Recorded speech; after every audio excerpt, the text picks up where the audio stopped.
Justice Yashwant Verma, ये नाम याद है या भूल गए?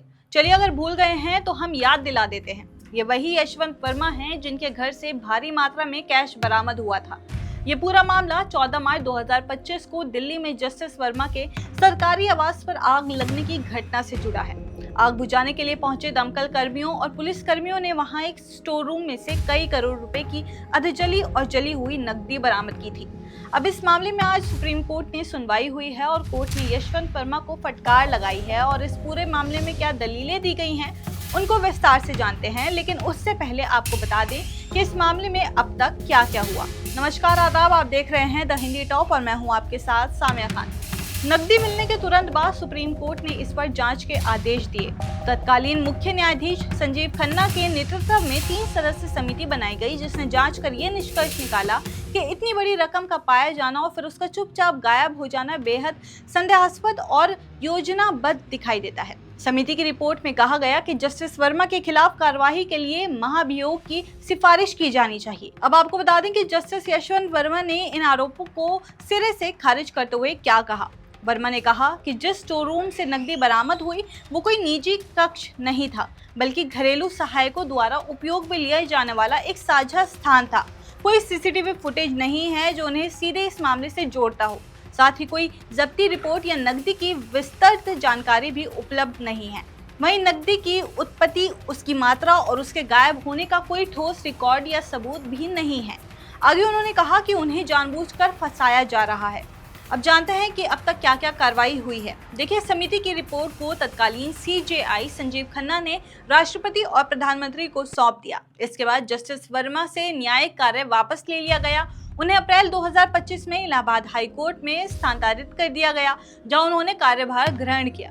जुलाई में उन्होंने सुप्रीम कोर्ट में एक याचिका दायर की जिसमें उन्होंने समिति के निष्कर्षों और महाभियोग की सिफारिश को असंवैधानिक और अन्यायपूर्ण बताया। मुख्य न्यायाधीश डी.वाई. चंद्रचूड़ ने खुद को इस मामले से अलग कर लिया, जिसके बाद जस्टिस दीपांकर दत्ता की अध्यक्षता में नई पीठ गठित की गई।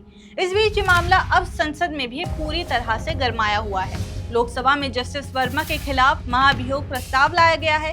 इस प्रस्ताव पर सत्तारूढ़ दल और विपक्ष दोनों के 152 सांसदों के हस्ताक्षर हैं। अब आइए आपको बताते हैं कि आखिर आज की सुनवाई में क्या हुआ है।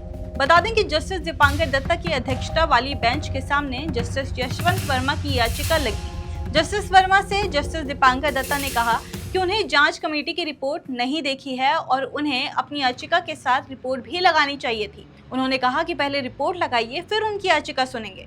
वर्मा की तरफ से सीनियर एडवोकेट कपिल सिब्बल पेश हुए और उन्होंने कहा कि मैं रिपोर्ट कोर्ट को दूंगा।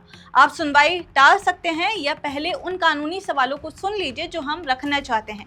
कपिल सिब्बल ने जस्टिस यशवंत वर्मा को पद से हटाए जाने की सिफारिश पर कहा कि जो जजों को पद से हटाने की जो प्रक्रिया संविधान और जजेस इंक्वायरी एक्ट में दी गई है, चीफ जस्टिस की तरफ से जांच कमेटी बनाना उसके मुताबिक नहीं है।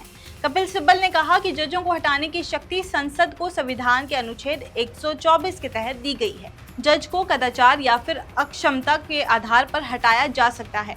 भारत के कानून या संविधान में किसी जज को हटाने के लिए कोई और तरीका दिया गया है। कमेटी की रिपोर्ट के पहले जज के आचरण पर संसद में भी चर्चा नहीं होती है।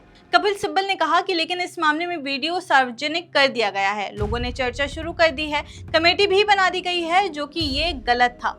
जस्टिस दीपांकर दत्ता ने कपिल सिब्बल की दलीलें सुनने के बाद कहा, तो आप कमेटी से ये बात कहते कि आप जांच नहीं कर सकते या कमेटी के गठन के खिलाफ उसी समय कोर्ट में आते, अब क्यों? उन्होंने कहा कि आप चीफ जस्टिस की किसी चिट्ठी का हवाला दे रहे हैं, उसी भी रिकॉर्ड पर नहीं रखना है, ऐसे किस तरह सुनवाई होगी? जस्टिस दीपांकर दत्ता ने याचिकाकर्ता से यह भी कहा कि वो रिपोर्ट को राष्ट्रपति और प्रधानमंत्री को भेजने का भी विरोध कर रहे हैं। उन्होंने कहा कि राष्ट्रपति ही जजों को नियुक्त करते हैं, संवैधानिक प्रमुख हैं, तो उन्हें जानकारी देने का विरोध क्यों किया जा रहा है? कपिल सिब्बल ने कोर्ट में कहा कि वो जांच रिपोर्ट और चीफ जस्टिस की चिट्ठी भी रिकॉर्ड में रखेंगे। जस्टिस दीपांकर के सवालों पर कपिल सिब्बल ने कहा कि वो राष्ट्रपति को जानकारी देने का विरोध नहीं कर रहे, लेकिन घर में मिले पैसे जस्टिस वर्मा के थे, ऐसा क्यों मान लिया गया? इससे तो जांच होनी चाहिए थी कि पैसे किसके हैं।